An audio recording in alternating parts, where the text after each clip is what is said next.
مدینہ شہنشاہ مدینہ شہنشاہ مدینہ شہنشاہ مدینہ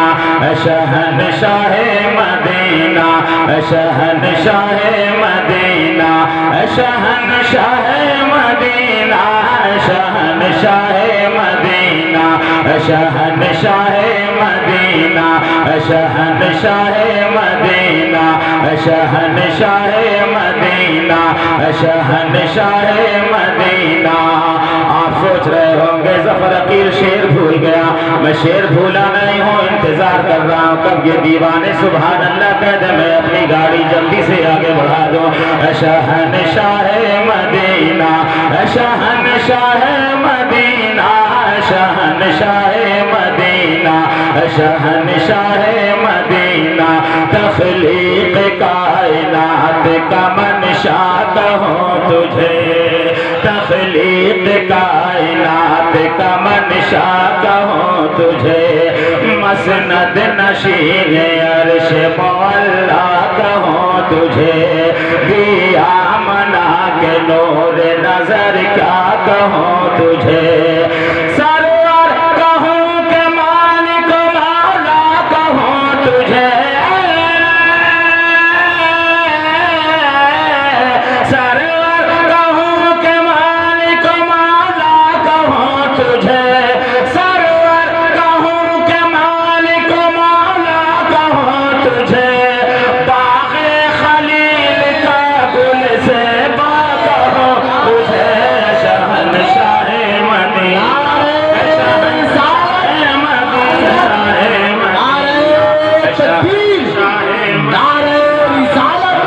تضمین کلام اعلیٰ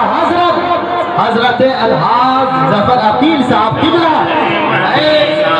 شہنشاہ مدینہ شہنشاہ مدینہ شہنشاہ مدینہ شہنشاہ مدینہ شہنشاہ مدینہ شہنشاہ مدینہ شہنشاہ مدینہ شہنشاہ مدینہ۔ ظفر عقیل سے نعت پاک پڑھے گا۔ میں تو چاہتا ہوں نبی کا ہر دیوانہ نعت پاک پڑھے۔ میں چاہتا ہوں کہ ایک مرتبہ آپ حضرات میرے ساتھ مل کے پڑھتے ہیں۔ اے شہنشاہ مدینہ اے شہنشاہ مدینہ، یا اللہ جو لوگ پڑھ رہے ہیں اللہ اس کو اتنی دولت دے دے کہ اسی سال وہ پاسپورٹ بنوائے اور وہاں چلا جائے جہاں 70,000 فرشتے صبح میں اور شام میں حاضری دیا کرتے ہیں۔ اب جو نہیں بولا وہ تو پھنس گیا، لیکن پھنسے گا نہیں۔ میں ایک چانس اور دینا چاہتا ہوں، محبت سے میرے ساتھ مل کے پڑھ دیں۔ اے شہنشاہ مدینہ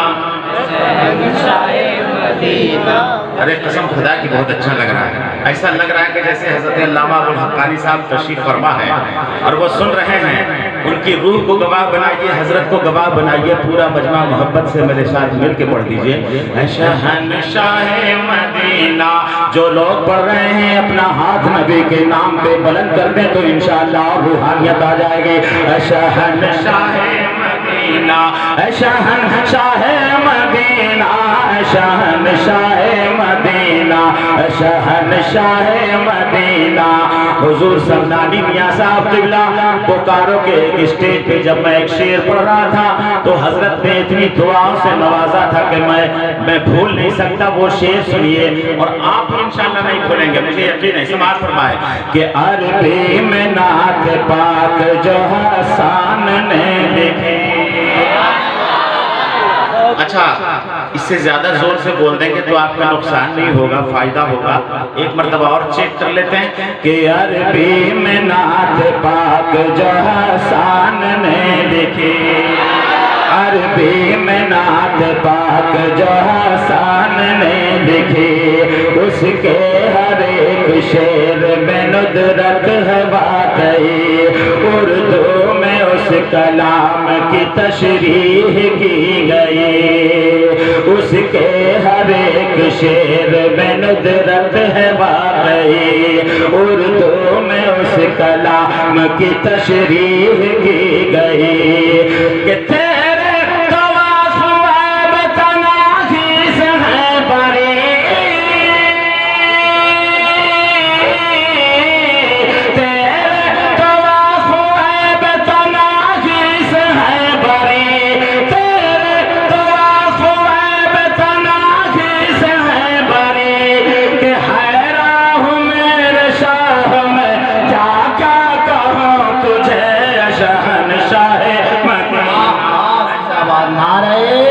تکبیر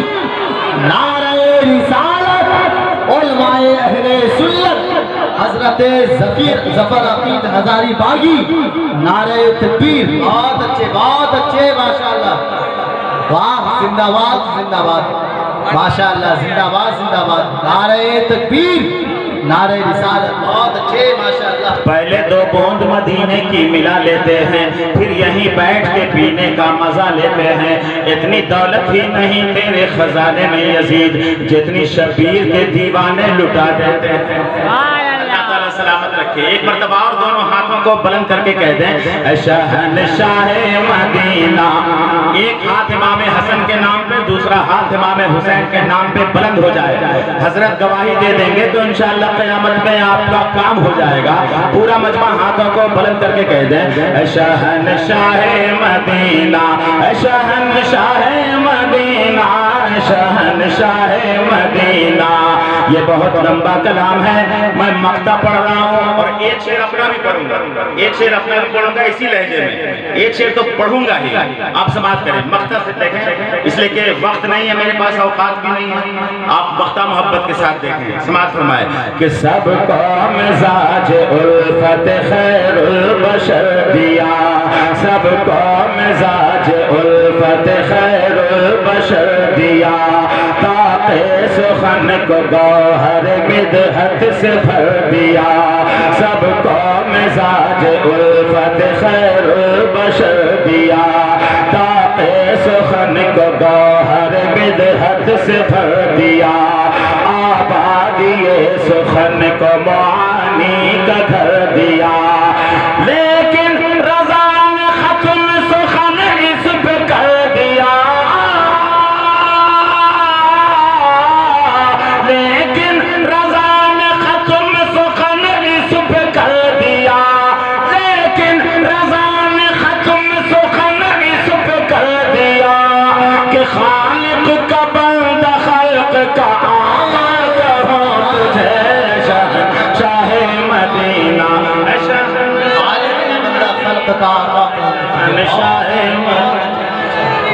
یا رسول اللہ زندہ باد ماشاءاللہ زندہ باد غریبی ایک ہی چادر میں سردی کاٹ دیتی ہے مسلسل جبر سے میری شرافت کو نلل کرو میاں جب پاؤں سے دبتی ہے چونٹی کاٹ لیتی ہے ادھر محنت کشوں کو ٹھیک مزدوری نہیں ملتی ادھر گھنٹوں تلک سرکار بجلی کاٹ لیتی ہے